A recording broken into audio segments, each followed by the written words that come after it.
O conflito armado no leste da Ucrânia tem origens no início de 2014 e também a partir do Acordo de Budapeste em 2008. Em 2013, por exemplo, os protestos na capital Kiev contra a decisão do presidente ucraniano Viktor Yanukovych de rejeitar um acordo para maior integração econômica com a União Europeia foram recebidos com uma violenta repressão pelas forças de segurança do Estado. Os protestos aumentando o conflito, e o presidente Yanukovych fugiu do país em fevereiro de 2014, sob auxílio do presidente russo Putin. Um mês depois, em março de 2014, as tropas russas assumiram o controle da região ucraniana da Crimeia e 8 anos depois, Putin invadiu a porção leste da Ucrânia, que perdura até o momento. No entanto, com as atuais manobras militares ocorrendo por todo o leste europeu, com a entrega de armas nucleares russas na Bielorrússia, as avalanches de sanções ocidentais, como também o aumento da presença de tropas Wagner e polonesas nas fronteiras da Polônia, um conflito entre a OTAN, liderada pelos Estados Unidos, e a OTSC, liderada pela Rússia, está cada vez mais tomando forma, e uma região na Europa está na estratégia de guerra de Putin, estendendo-se por cerca de 100 quilômetros ao longo da fronteira lituana-polonesa, entre a Bielorrússia no leste e o enclave russo de Kaliningrado a oeste, existe o corredor Suwalki Gap, provavelmente a área que seria um dos primeiros alvos do presidente russo Putin se ele decidisse escalar o conflito da guerra na Ucrânia em um confronto cinético com a OTAN, a terceira e última guerra mundial. Muitos especialistas em guerra moderna consideram a região de Suwalki Gap uma das grandes vulnerabilidades da Aliança Militar Ocidental no leste. Existe uma cidade lituana, porta de entrada do corredor, a cidade de Druskininkai, considerado o refúgio dos altos funcionários russos até meados de 2021. Designada também como um spa oficial para os funcionários públicos russos pelo César Nicolau I em 1837, as águas ricas em minerais da cidade atraem visitantes de toda a Europa Central e Oriental desde então, mesmo quando os exércitos invasores da época, prussiano, polonês, russo e soviético, mudaram o controle da região entre eles. Durante a Guerra Fria, a região era um resort de destino de férias soviéticas e russas. No entanto, o leste europeu, imerso na guerra na Ucrânia, a porta de entrada se tornou uma atração para as estratégias de guerra de Putin. A Lituânia e a Polônia estão protegidas pelo guarda-chuva convencional e nuclear da aliança da OTAN, mas isso não as impede de fazer parte dos planos mais terríveis da Rússia em caso de guerra entre as potências.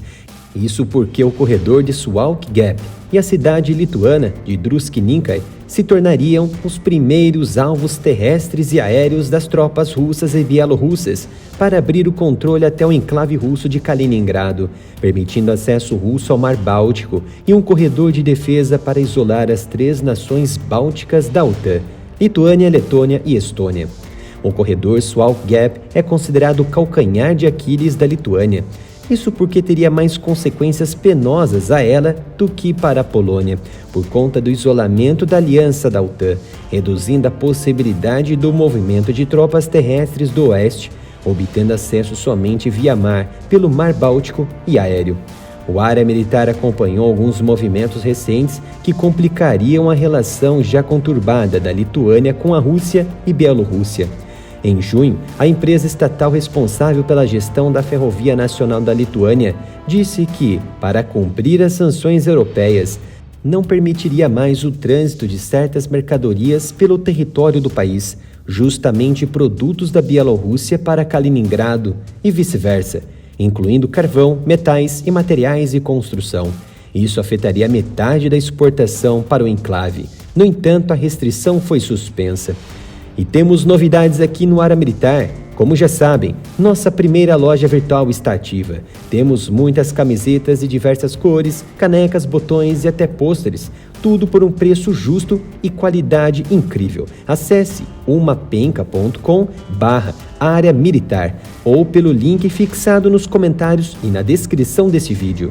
Muitos observadores acham que não faz sentido a Rússia atacar Suwalki Gap, mas deve-se notar que esta é uma rota terrestre direta para Kaliningrado E se a Rússia conseguir vencer a Ucrânia, é possível que o próximo golpe caia na região, principalmente pelos últimos movimentos de tropas mercenárias se concentrando no centro da Bielorrússia. O ex-presidente da Estônia, Thomas Hendrik Ilves, disse que surgiu com o nome Suwałki Gap minutos antes de uma reunião com a então ministra da Defesa alemã, Ursula von der Leyen, em 2015, em um esforço para alertar sobre o buraco nas defesas ocidentais. O ex-presidente realmente foi visionário na estratégia de guerra? Sua preocupação estava na provável guerra da OTSC com o Ocidente, a OTAN.